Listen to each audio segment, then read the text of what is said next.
Hello, everyone, and welcome to Dreamleapers with Harriette Cole. I always love spending this hour with you and with an exciting guest, and you just never know who it's going to be. Today, we're going to have a lot of fun. We're going to go deep as we always do, but also go with a whole lot of joy. We have an artist with us, a true artist in so many ways. Let me tell you who he is. His name is Jay Ivy. He's a spoken word poet, a recording artist, a songwriter, an author, and an actor.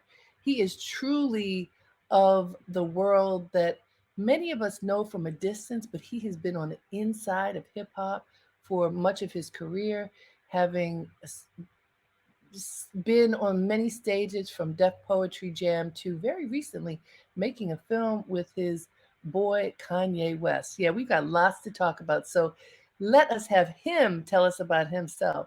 Let us welcome Mr. Jay Ivy. Thank you How are so much, Miss you? Harriet. How you I'm, doing? Thank you.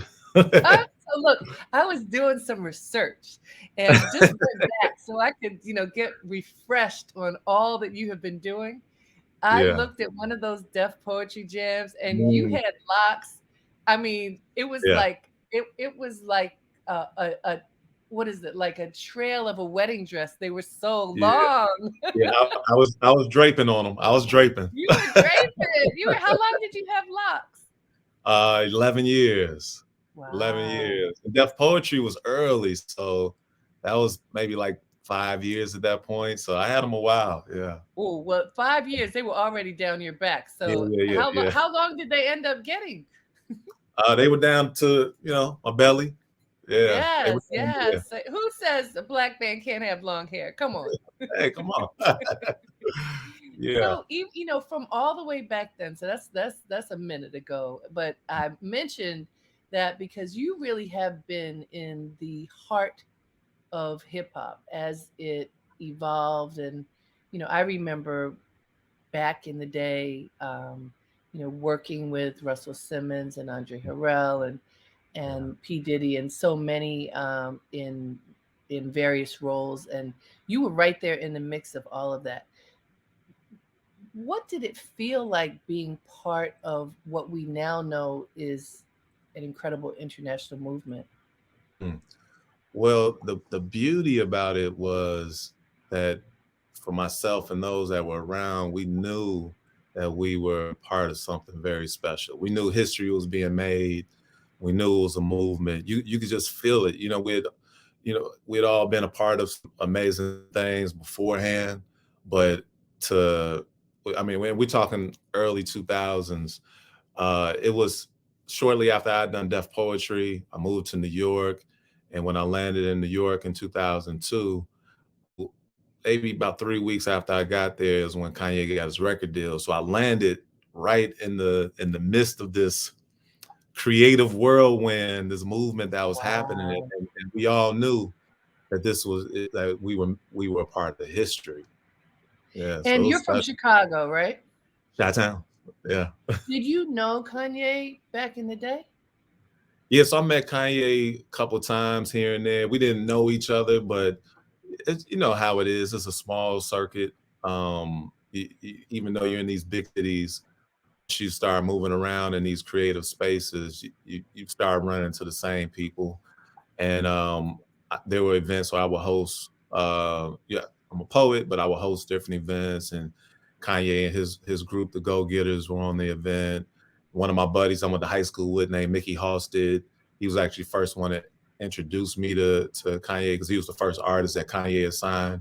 So I knew Kanye here and there, but it wasn't until New York when we started to build a relationship.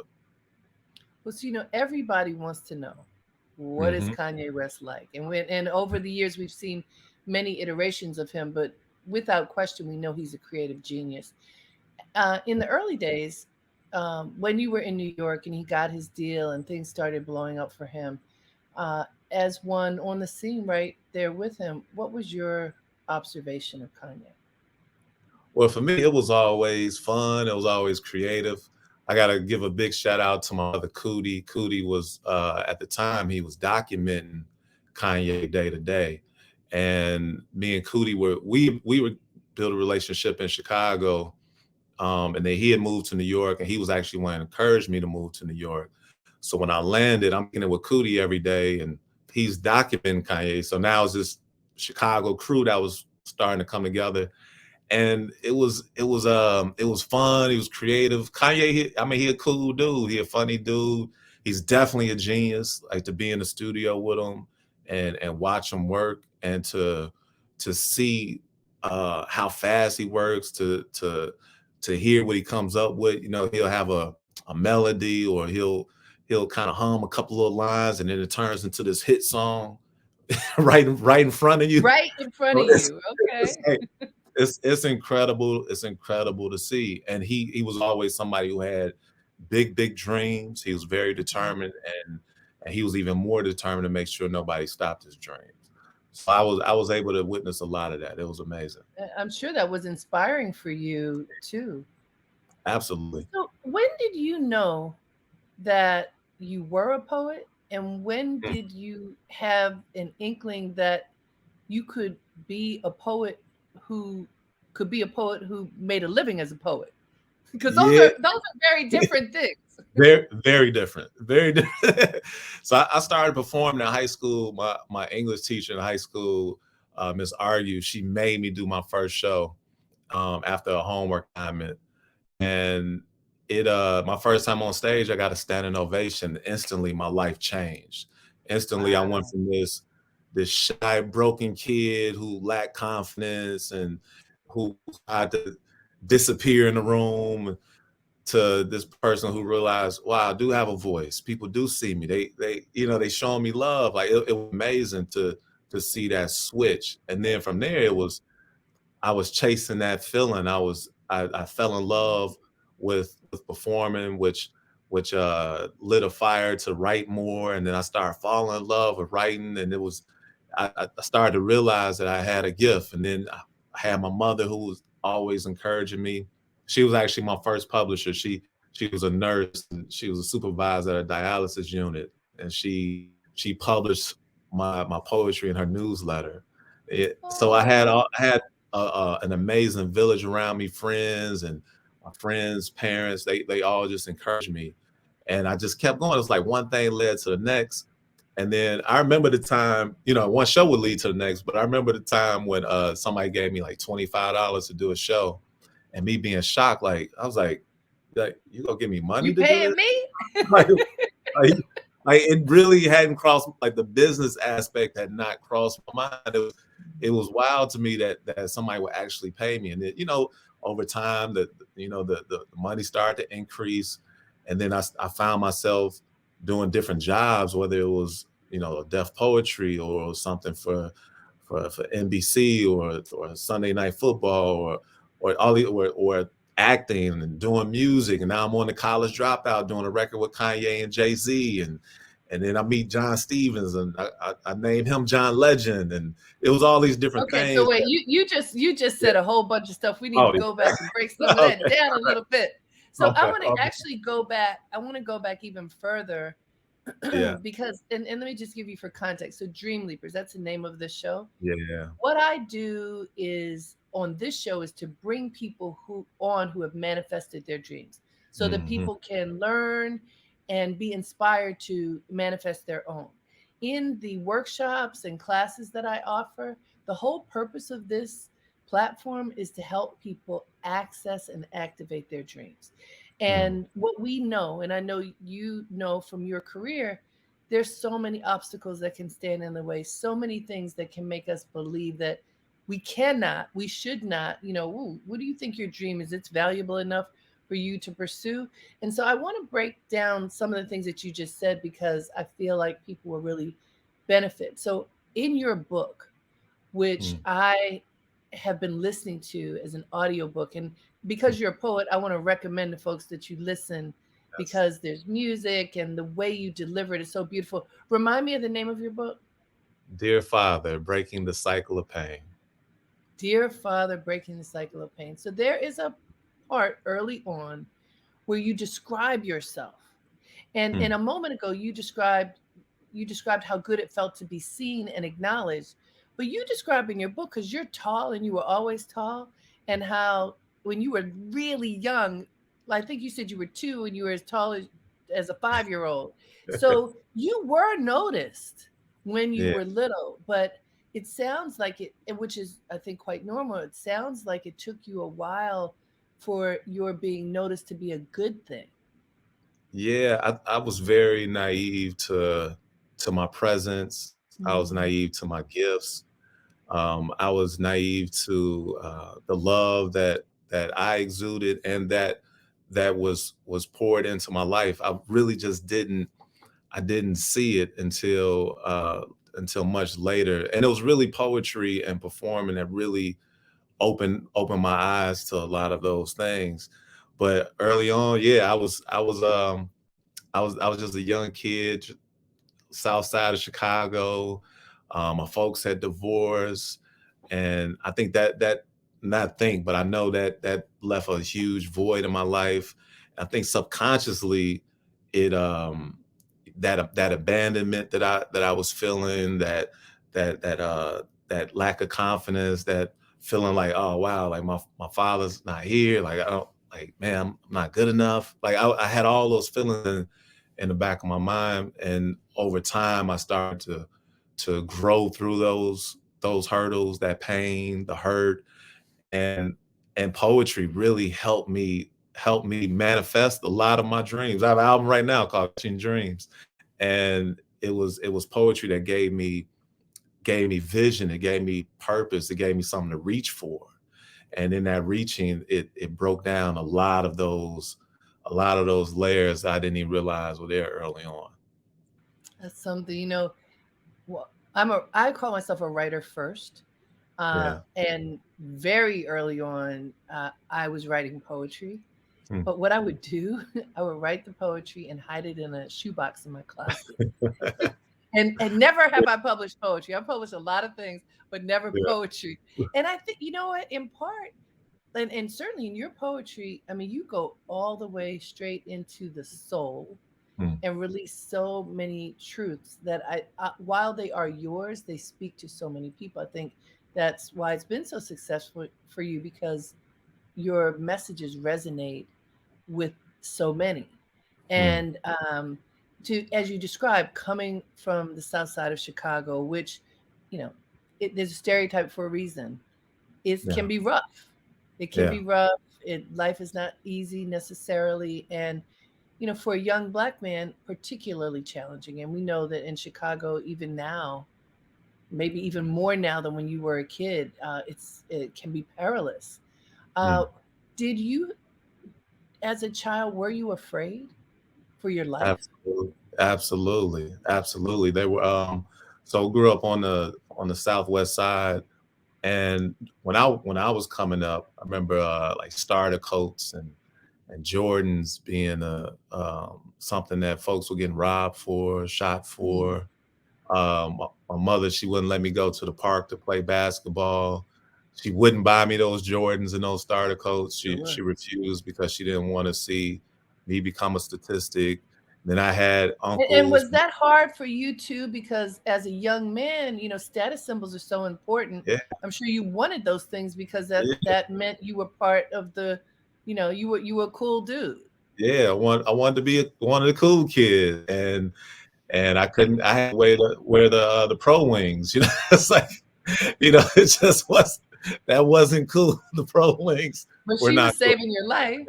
Yeah, she was, which is the coolest thing ever. But when you're a kid, you don't realize that. I mean, the things that you do have anxiety walking down those streets. You are looking over your shoulders.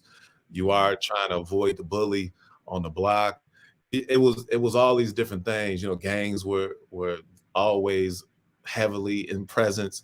So it was these things, these obstacles that you just had to learn how to navigate as a kid. And then it got to the point when I was about to go to high school. My mother, after my older brother went to high school in the city, she was like, "You're not going to high school in the city." So here, my single black mother worked 3 jobs, saved the money, and then she moved us out to the south suburbs so I could go to school. And it was really there where you could let your guard down a little bit. And I think because of that, a huge part of me developing as an artist was because I didn't have the anxiety I had or the stress that I had living in the city. So, man, I thank my mom a lot for that. Yeah. I bet. Hey guys, you're listening to Dreamleapers with Harriette Cole here on WBAI in New York City. That's 99.5 FM and everywhere online at WBAI.org.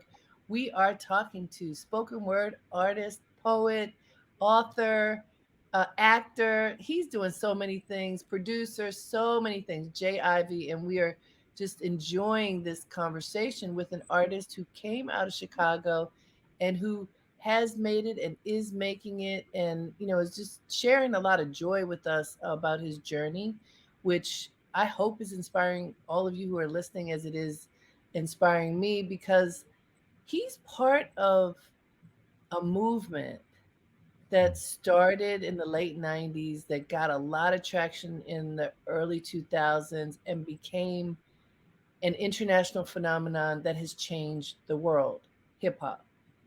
And I remember those early days, and watching many of the players who were just had their ear to the ground. What's going on in the world? How do we capture this new energy?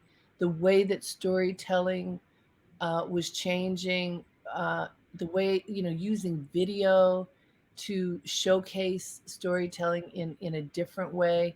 All of it was so powerful and compelling. And the style of black men becoming iconic from Chicago and Harlem to Tokyo, just everywhere. And you were in the mix with all of that. When you came to New York City, what were the goals and dreams that you had upon arrival? Oh man, I had big dreams, big dreams. As a poet, it was funny before landing in New York because I'd done deaf poetry. I was feeling really, really positive about where my career was going, but you still had folks. And speaking to dream leapers, there were still people who I loved, who I trusted, who didn't have the same vision that I had for myself. So even though they were speaking with love and concern, maybe fear, some people would project their fears. They had worry about me moving to New York. Oh, don't Jay go to New York. I It's a bet. thousand doors out there. You, you're gonna be a needle in a haystack. And my thought was, well, if I'm a needle in a haystack, I bet I'll poke you. You know what I mean? Like you gonna know I'm in the haystack. And That's right. yeah, my thinking was, if you want to be the king of the jungle, you have to go to the jungle. I was at this point where people would ask me like, Jay, what do you do? I'm like, I'm a poet. Oh, okay, cool. So what do you do? I'm a poet. I'm like, yeah, I get that, but like, what do you do to make money? I'm like, man, I write poetry. So me going to New York, I just always had something on me that I want to make history. When I first started performing, I would look at Dr. Martin Luther King Jr. as, okay, that's somebody. I want to have that kind of effect on people when I speak. I want to have that kind of impact. I Mm. want to spark something. I want to just just light, send a bolt of electricity through your body and wake something up, because I know people woke things up in me and made me realize what that I had dreams and gifts that I was going after. So when I got to New York, I wanted to expand my stage. I wanted to expand my gift. I wanted to knock on every door and hit every stage and let people know, like, look, I'm Jay Ivy, and God blessed me with something special, and I need you to hear it.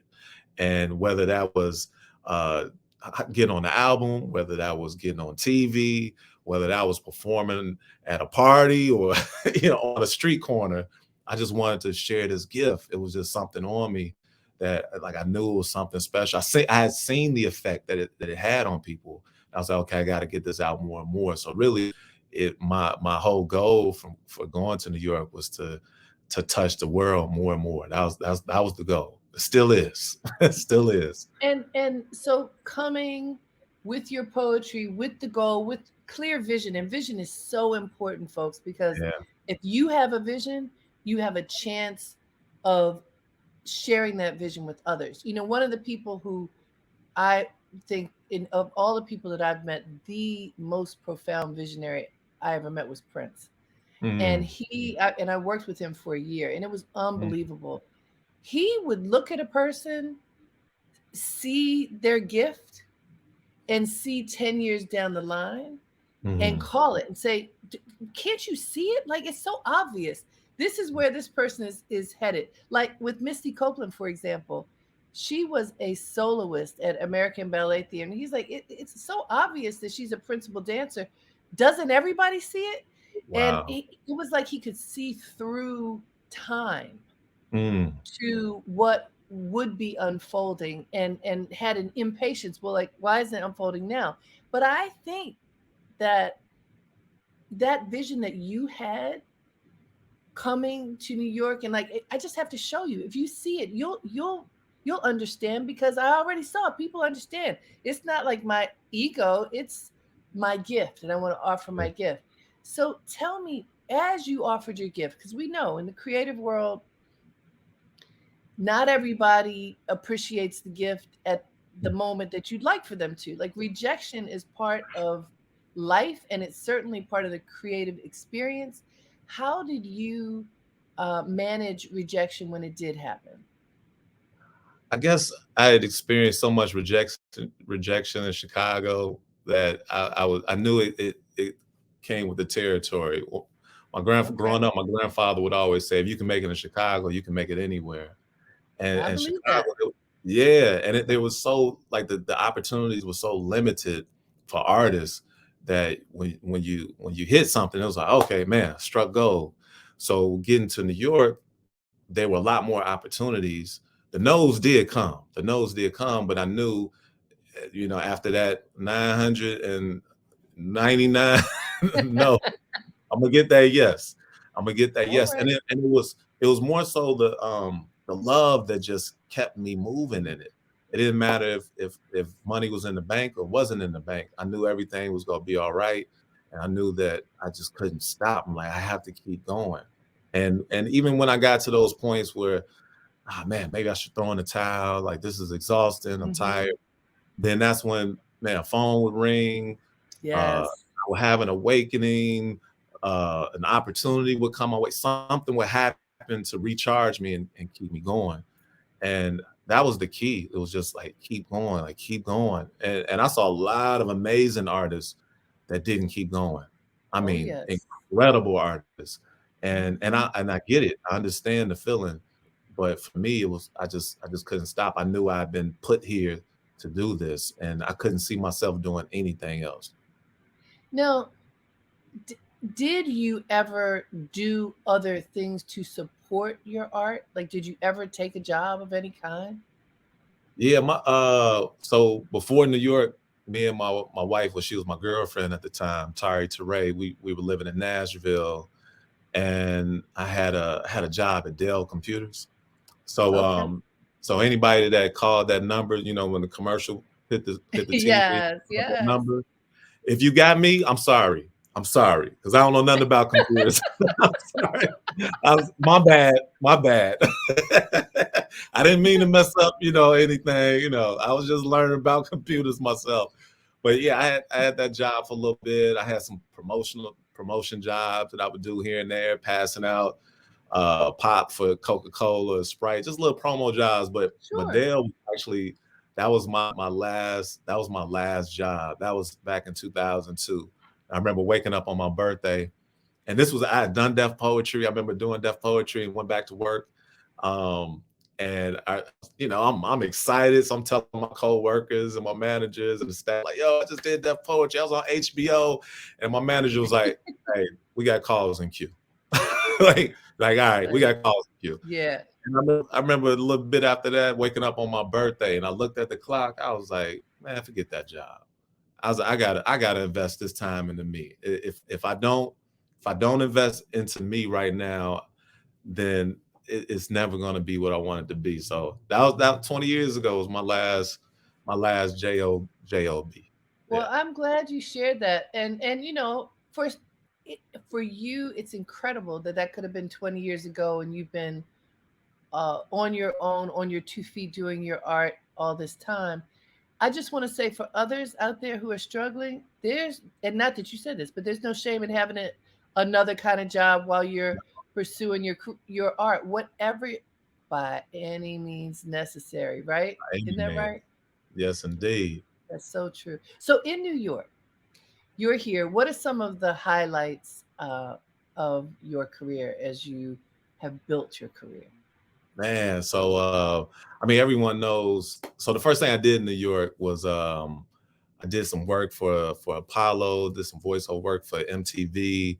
But then a few months, I actually was in the studio, did a record with the RZA after being in New York a few weeks. And when that happened, I was like, man, I ain't going nowhere. I was like, if this happened in 3 weeks, I don't know what's gonna happen, a Right? year from now. So and 3 months later, I one of the highlights of my career was landing on Kanye's album on the College Dropout. I was on the song "Never Let Me Down" with Kanye and Jay-Z, and that was, I mean, that was just an incredible moment. It felt like I was in a movie or a dream. Sure. Yeah, speaking What of year was dreams, that? this was 2002. It was December 2002 when I recorded That's the record. incredible. Yeah, the record came out in February of '04.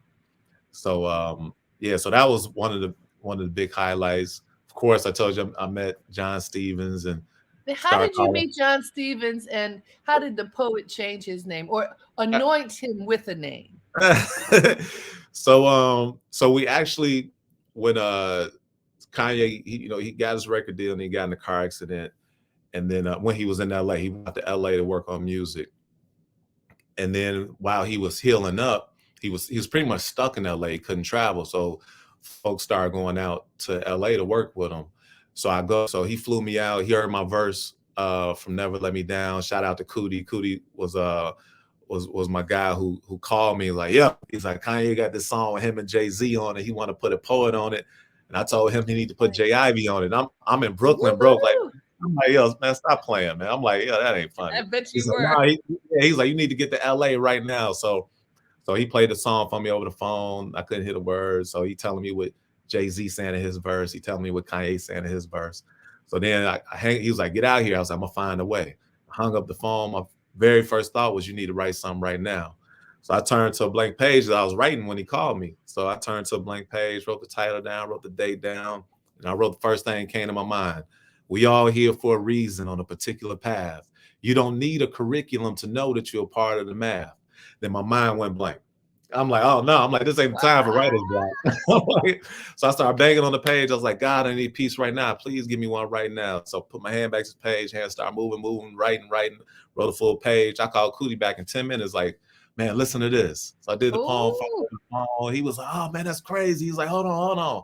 So he goes in another room, music loud, people loud, and everything goes quiet. He's like, Jay, put you on speakerphone, spit the piece again. I did it again like I'd already done it.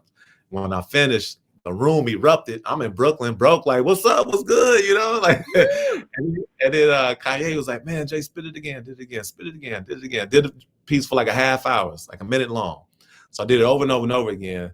Cootie get back on the phone. He's like, Jay, guess what? I'm like, what? He's like, Kanye flying you out here tomorrow. I was like, I found my way. So then, so now I go to LA. They actually had to wait 2 days later. I get to LA, I land, we go straight to the studio. Now I'm in the studio with the headphones on. I'm hearing the song, I'm hearing the music, Jay-Z and Kanye. I'm like, this is crazy. And then it was just this place for me. So then I perform. And that was like incredible, incredible. So after I record, Kanye, he just kept playing it over and over again. Just kept playing the song. People come to the studio getting chills, tears. So then, Wow. and then at one point he was like, man, you heard this singer named John Stevens? I was like, yeah, I've been hearing about him in New York.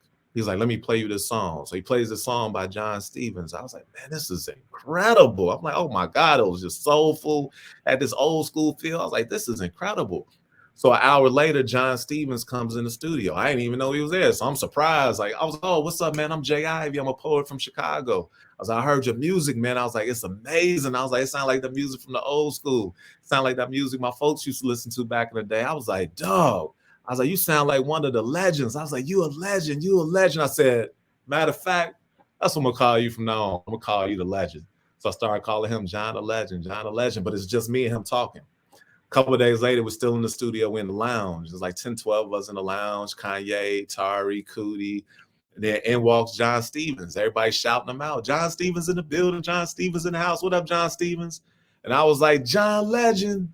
And everybody looked at me and they looked back at him. They was like, ah, that's it, that's it. And Kanye, he was the main one. You, John Legend, from now on. That's it. So that's how he got the name, John Legend.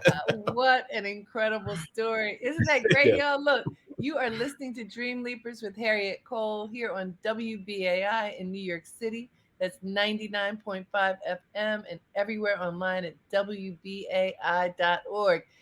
Do I have a poet in the house? A poet who uses his creativity to just help people reach meteoric heights, including himself, which is just incredible. We are talking to Jay Ivy, who is telling us about his incredible career, where not only has he built a career for himself, but the people that he has engaged and touched and just been in community with along the way. And we know that community is so important for success and for happiness. Now, we could debate. Sometimes success can feel lonely, and sometimes you don't bring people with you, but that is not what we're talking about today. Jay Ivy is all about being in the flow and the love and the art of community, and he's sharing that with us.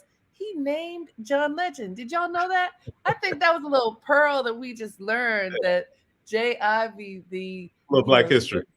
hey, a little black history, and the wordsmith, and he saw and heard something, from the depths of his soul, and look at what that has meant for this incredible artist. So we are bringing you Jay Ivy because WBAI does that. This Dream Leapers does that for you, for this community. And, part of the covenant is that we support each other. And Mm, so I ask you, please make a donation to our beloved radio station today in gratitude for Jay Ivy being here and for the station being here for 62 years, y'all.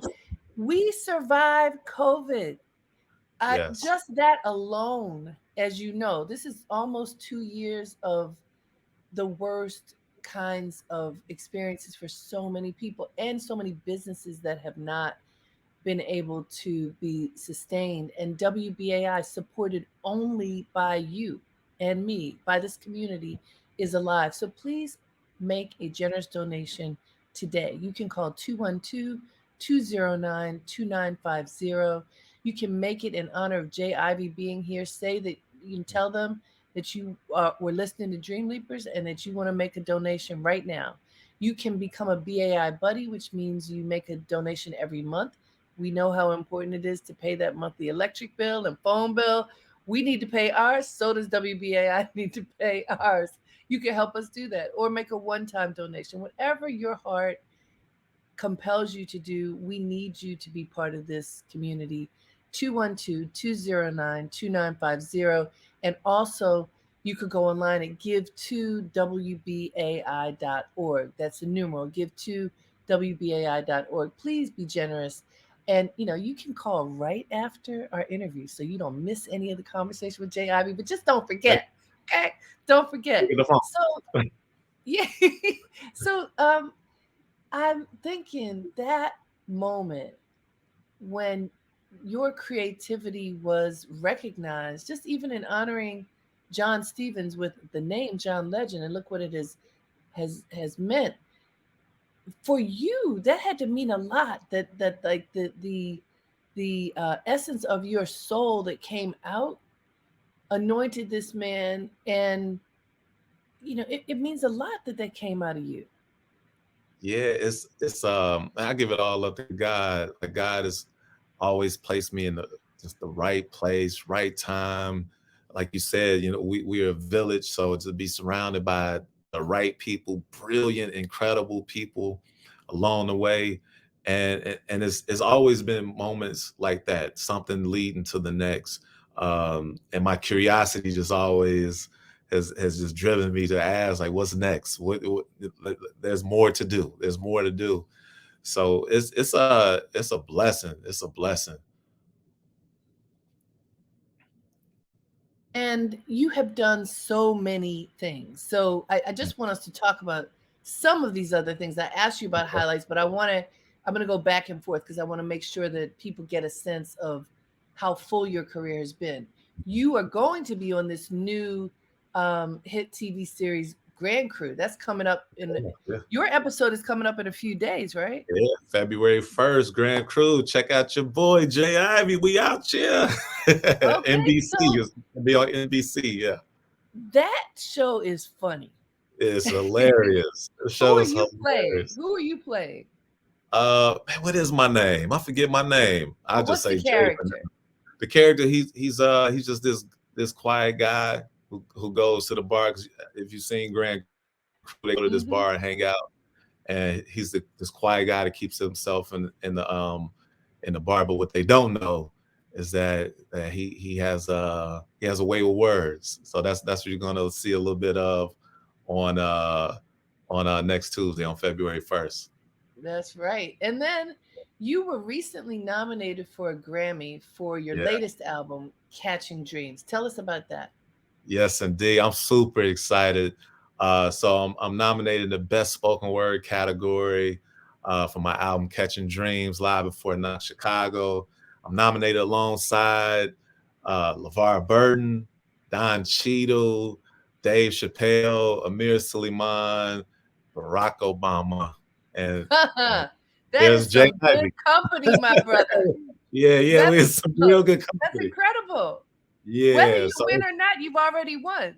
yeah, it's a win. It's a win for man for myself, my family, for Chicago, for poetry. It's such a huge win for poetry. So Yes. I'm super excited. So April 3rd, send some prayers up. Yeah, and Yes. we'll see what happens. We'll see what Well, and happens. I watched for in honor of Martin Luther King Day, Mhm. which just context again, history. I marched for Martin Luther King Day back in the early 80s when Jesse Jackson led the march because people don't realize it takes so much to get a holiday. It Yeah, took millions of people, millions of dollars, millions of feet marching to say we must have this, right? right. And so many people don't even honor the day, which is crazy to me. But you not only honored the day, but you were part of a very special tribute that came through sports, Yeah, right? So, can yeah. you tell us about that? Yeah, so this past week there were actually two moments. One, I did the halftime show of several games for CBS Sports for some of the college Right. basketball games. So we filmed an incredible, beautiful piece. You can see it on my Instagram page, J_Ivy. And it was just a beautiful, beautiful piece.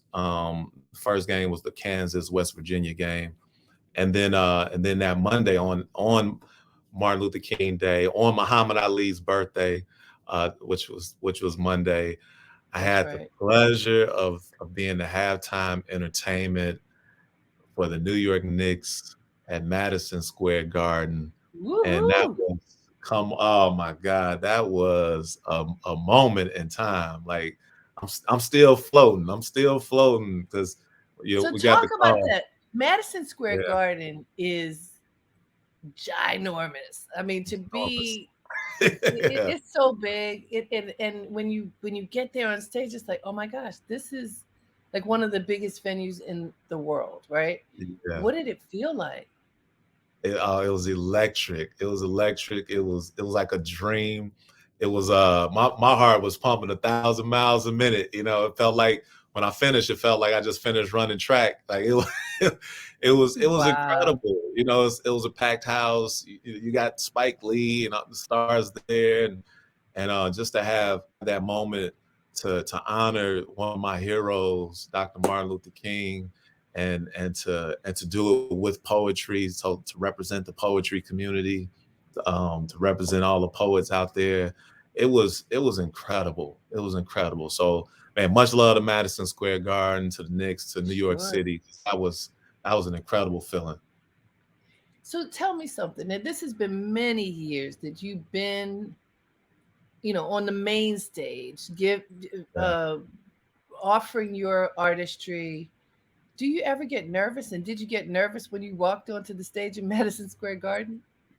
It's it's yeah, there's been some big stages. Like I've done things with Deepak Chopra, and like I said, Sunday Night Football, and I did some work with Beyonce for the Black is King promo, which we actually won a Clio Award for. But it's Congratulations. Thank you so much. But more so than I actually performed for Michael Jordan in New York, and I was the open Beautiful. act. Prince was the closing act. This was during All Star Weekend. Wow. Yeah, doing back 2015. So it's not more so nervous. It's more like like an excitement. Like it's like I'm about to go into the game. It's like I'm about to go Sure. into the game. The one time I did get nervous, and I'm really happy that I had this lesson early on, is when I did Deaf Poetry, because at that point that was the biggest stage I've been on. I knew millions of people would be watching, and yeah, I walk in, and this every I got Dave Chappelle over here, and Lauren Hill's here, and there's Amiri Baraka and the Last Poets, and Nikki Giovanni. So I was yeah, I was I got really nervous. I started overthinking a lot, and Mm, it really threw my performance off. I actually I got a chance to warm up, but and catch it, and get back to my norm. But before that, I was just so nervous that I didn't enjoy the experience. Before I knew it, mm. I was on the plane heading home, and I didn't enjoy it, So because what advice could you give to uh, creative people, really anybody, when you are approaching an important moment? Because it's really only when you really think that it's a big deal, when you, the performer, think it's a big yeah, deal, that we get nervous, when it counts for a right. lot. And what advice would you give to folks who are approaching that moment? And some of them won't even approach it because they're nervous. What can you do to step into your power? What advice would you give for that? Yeah, well, preparation is key. When I went through that moment with Deaf Poetry, I vowed to never allow myself to get that nervous again, because it takes you out of your zone. You lock in. So me going into the garden, I was prepared. I rehearsed and rehearsed and rehearsed. I knew what I knew, and I knew that it was going to be flawless. I dreamed about it. I envisioned the moment, and when I got on that stage, I just locked in. I saw the crowd, but I really didn't see the crowd. I just knew that it was important that each word mattered, that it was clearly communicated to the audience. So for those that are going to perform, I wouldn't I would try your best to not overthink the moment. Remember to have fun in the moment. Remember to Hmm. enjoy it, because that's what it's all about. When you have a gift, Sure. and you share it with people, it's joy. It's about the joy of it, and you And can't let things snatch that away. so you said one thing, and I want preparation, and I want to add another thing that I can tell just by being in your company, and that I've learned in doing so much public speaking. When you are serving the moment, when you're Mhm. offering the work in service, as opposed to I'm so great, when the ego Yeah. takes over, you're done.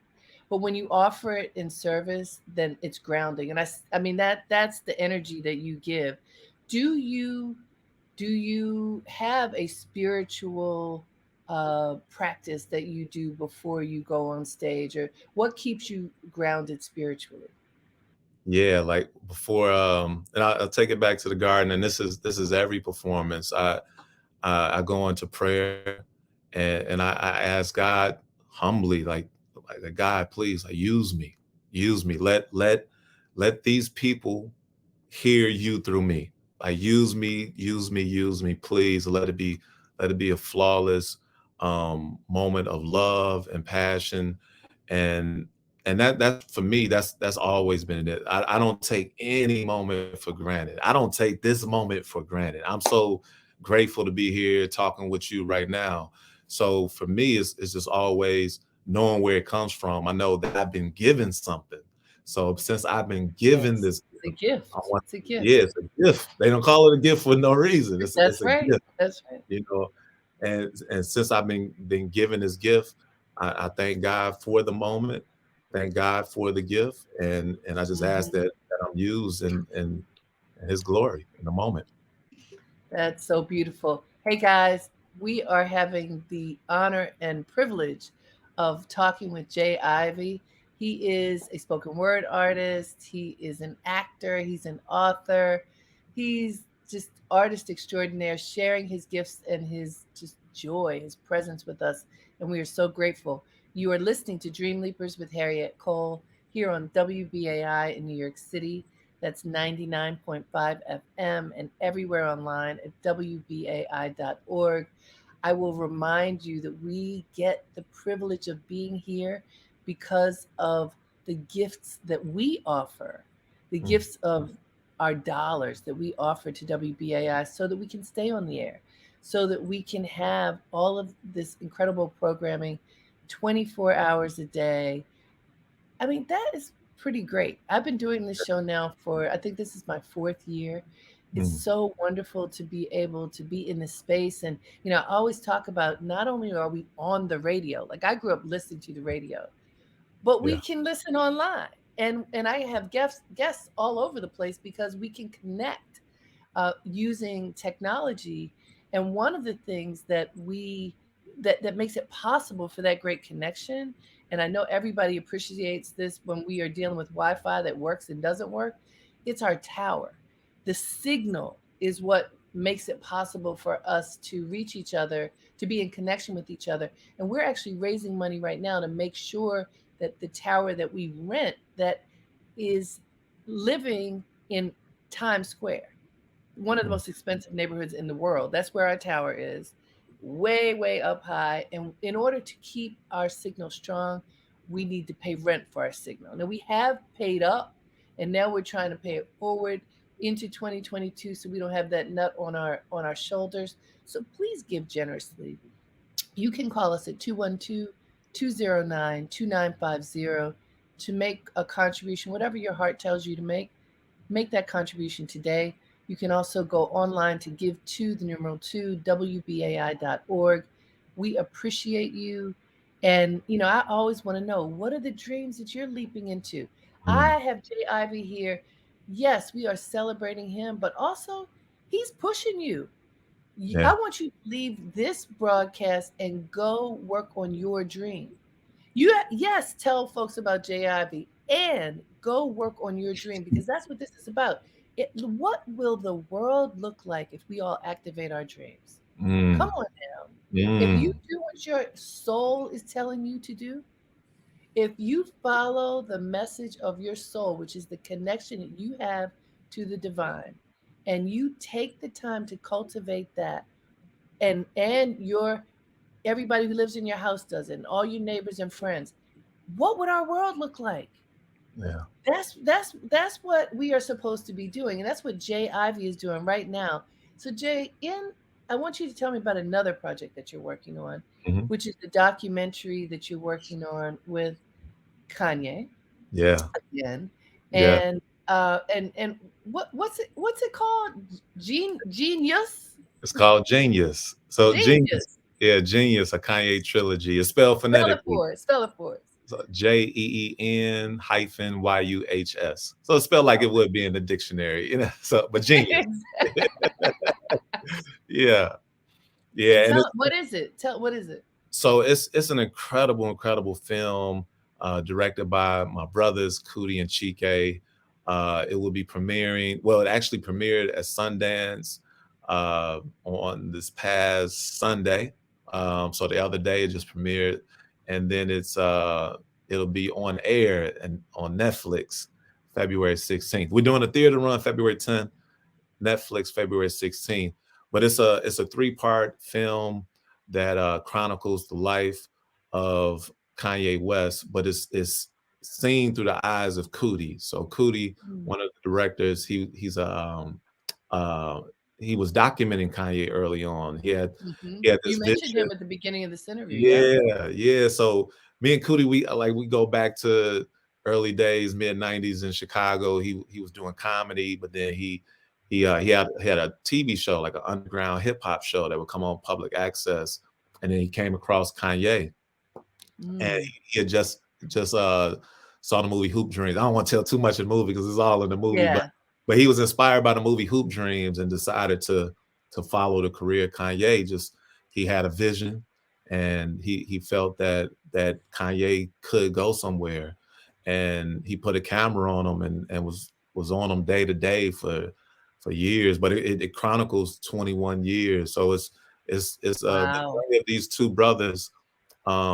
One, this iconic, one of the most iconic artists ever, Kanye West or Ye, and Cootie, who had the vision to document this brother. So it's super exciting. I really feel it's a masterpiece. Cootie, he's narrating the film, and I'm the lead writer, so I wrote Cootie's narration. So Beautiful. you'll hear my words. You'll see me in the film, and it's truly it's a masterpiece. And I'm not saying that because I'm a part of it. No, no. What a level of trust, though, Yeah. on Kanye's part to allow Yeah. Cootie to film him over all those years. I know people will want to know how is the challenging part of Kanye's health and mental health addressed in the film, because we know he's been open about his life, the ups and downs, including his mental health challenges. Yeah, it's something we absolutely touched on. It was a balance in that because no one knows what's in someone else's mind, someone else's head, someone else's heart. So we Sure. did our best to find a balance and just telling an unbiased truth. I mean, we love Kanye. Kanye is our brother, Hmm. but Right. we wanted to be unbiased with our love. We wanted to be true to the story that we know. We wanted to be true to history and to the culture. So we definitely touched on some things, and it wasn't easy. There were a lot of parts that were not easy, and a lot of sensitive moments that I bet. like look, we have to be like we have to do our job, but let's do our job with love, and let's do our job with truth, but we have to find a balance in it. And how has he reacted to it? So from what I hear, he loves it. Like he's asked for it to make some final changes. So I don't know how that'll turn out. But from what I hear is all positive from what I hear. Good, good. So Mhm. he's in support of it. I mean, again, this is our guy, but this is But it's hard. this I is don't care no, who this you is are. It's story. hard to see your whole life and your story It's right. uh, unfold. We just have a Uh, couple more minutes left. I want to ask you a little bit more about your book, yeah, because you mentioned your your book of poetry, and truly the audio book I think is the way to go, thank because there's music and your delivery of it is so beautiful. But you talk about a fractured relationship with your father, which is so common for people, unfortunately. you. Mhm. Um, what is the lesson that you hope you have learned and that we may learn by reading your book? The biggest lesson is the power of forgiveness. Hmm. What I learned in my relationship with my father was that he had a broken childhood, and that came with a lot of hurt, a lot of pain, a lot of trauma.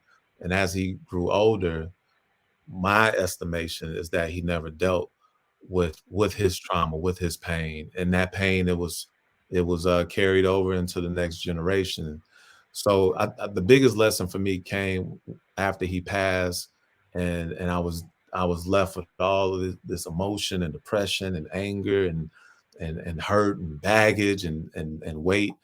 And my mother, she called me up. I just moved to New York, and I got good at wearing a mask, like when I was with my people, oh yeah, hey, what's up? But then when I back in Brooklyn, and then I get in my thoughts, it was devastating. So one of the things my mother said, she said, look, she said, your father was a good man. Let him rest in peace. And then when I thought on that, I realized like, yeah, he is a good man. Like he just had these issues that he had to deal with. So as his son, let me honor him by not carrying any ill thoughts towards him. So I wrote this poem, Dear Father, and writing it all that weight that I carried for years, and all that pain, after I got it all out, it just melted away. It was It a just melted. release.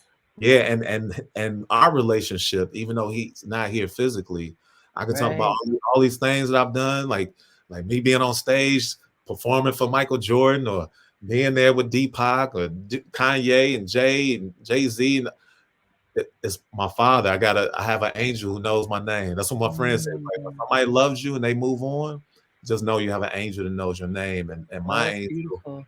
my guardian, I've seen doors open, and I'm like, okay, I know it's you.